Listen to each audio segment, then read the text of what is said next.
Assalamualaikum warahmatullahi wabarakatuh. Bertemu lagi dengan saya Wira Burhania. Saya pelajar di Universitas Muhammadiyah, khususnya di Prodi Pendidikan Bahasa Arab. Baik, sebelumnya saya di sini akan mengulas kembali pembelajaran tentang tentang bilingualisme, atau yang sering kita kenal atau yang sering familiar itu adalah dwibahasa. Nah, yang mana pembelajaran ini berada dalam pembelajaran metodologi pembelajaran yang diampu oleh dosen itu sendiri tentunya, yaitu Ibu Mia Rahmawati MPDI. Baik, saya di sini akan mereview atau mengulas kembali apa sih itu bilingualisme. Oke, kita saksikan. Seperti video sebelumnya, di sini saya akan memberikan sedikit gambaran dan mempreview kembali apa itu bilingualisme atau dwibahasa. Dwibahasa atau bilingualisme itu adalah sebuah tahap atau proses atau pelajaran di mana si anak bisa mempelajari bahasa keduanya dan mampu mengaplikasikannya dalam pembelajaran kehidupannya sehari-hari tanpa mengurangi B1-nya. Nah, contohnya itu saya akan pergi ke kampus jam 7 pagi. Saya ulangi, saya pergi ke kampus jam 7 pagi. Jika saya translate dalam bahasa Arab itu fis sabahi sa'azhabu ila madrasati fis sa'ati sabi'ah tamaman. Ukarir maratan saniyah, fis sabahi sa'azhabu ila jami'ati fis sa'ati sabi'ah tamaman. Pada paragraf tersebut atau contoh tersebut itu sudah menjelaskan bahwa saya sudah bisa mengaplikasikan kosakata atau pembelajaran bahasa Arab yang sudah saya pelajari.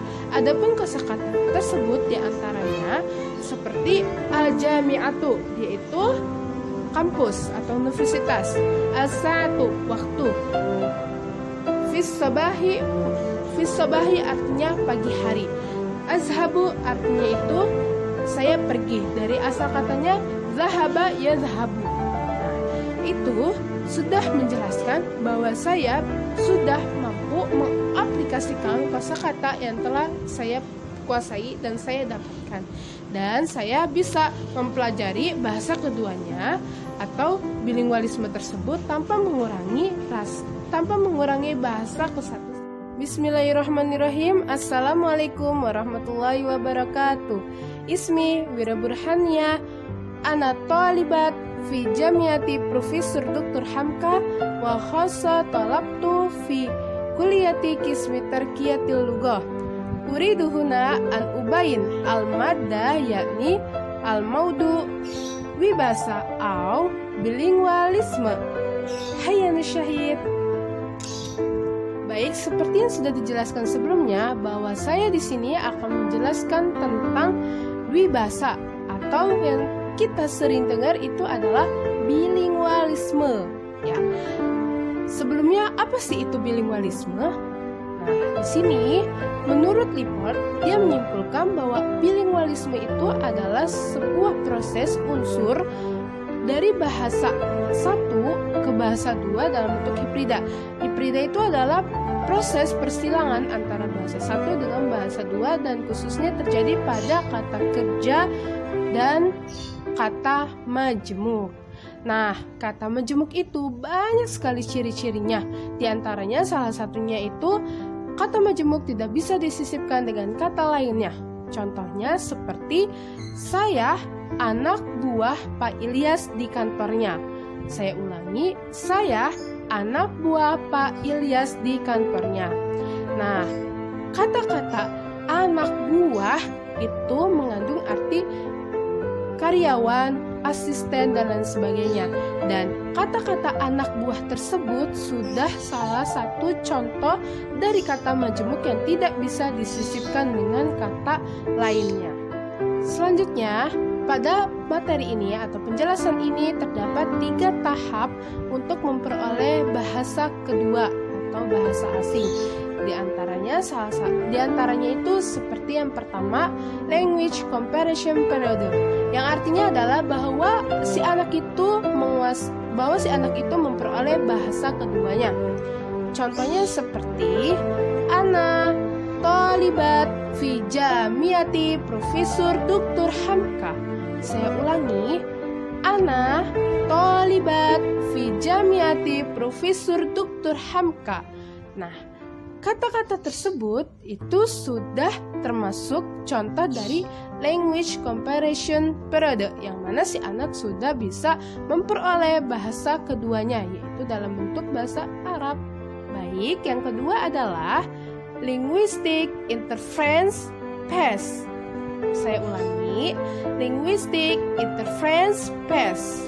Maksudnya adalah bahwa si anak memperoleh bahasa keduanya itu sebagai sebuah tindakan atau perbuatan atau fungsi dan lain sebagainya dalam dia berkomunikasi.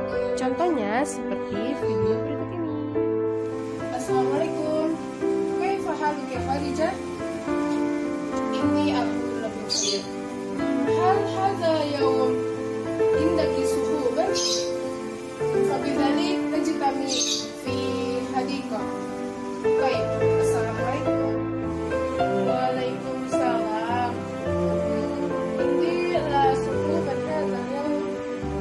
Baik. Al-an? Baik. Wassalamualaikum warahmatullahi wabarakatuh. Ya Khadijah, ta'alna. Ana as'al. Hal tasta'id anil imtihan? Ana su'uban idza lam tasta'id wa ata'allum wa lam ta'allum anil imtihan. Baik, nazhab, hayya bina. Waalaikumsalam. Limadha anti tajtami ma'i huna anil imtihan? Ana idza lam astahid walakin hayya bina nazhab ila maktabah wa nata'allum hunaka. Baik. Dan yang ketiga adalah kode separation stage. Saya ulangi, kode separation stage. Maksudnya di sini adalah bahwa memisahkan kedua bahasa itu dengan adanya pencampuran bahasa. Contohnya seperti berikut ini video.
Baik, seperti yang telah saya jelaskan sebelumnya tentang pengertian bilingualisme dan tahap-tahap pemerhalehan bahasa kedua pada anak, di sini saya akan menjelaskan seperti apa bilingual dalam kelas.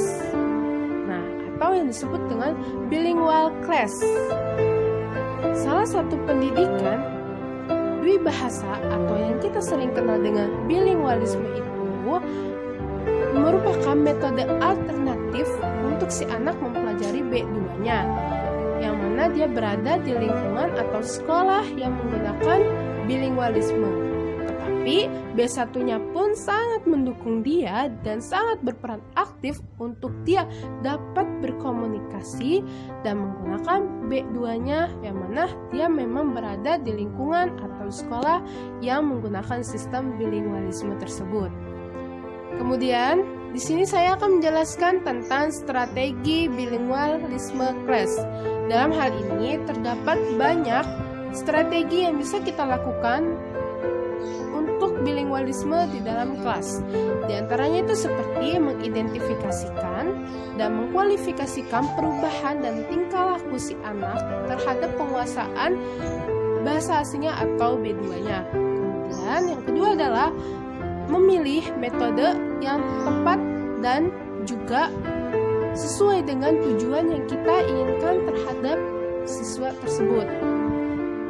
Kemudian yang terakhir adalah memiliki pendekatan dalam proses belajar mengajar tentang bilingualisme tersebut terhadap murid atau peserta didik itu. Dan yang terakhir ada kelebihan dalam mempelajari bilingualisme. Menurut Brown, kelebihan ini diantaranya itu adalah membawa aspek yang positif dalam suatu institusi lembaga pendidikan, khususnya yang ada di Indonesia. Dan yang kedua adalah mengadopsi dua bahasa asing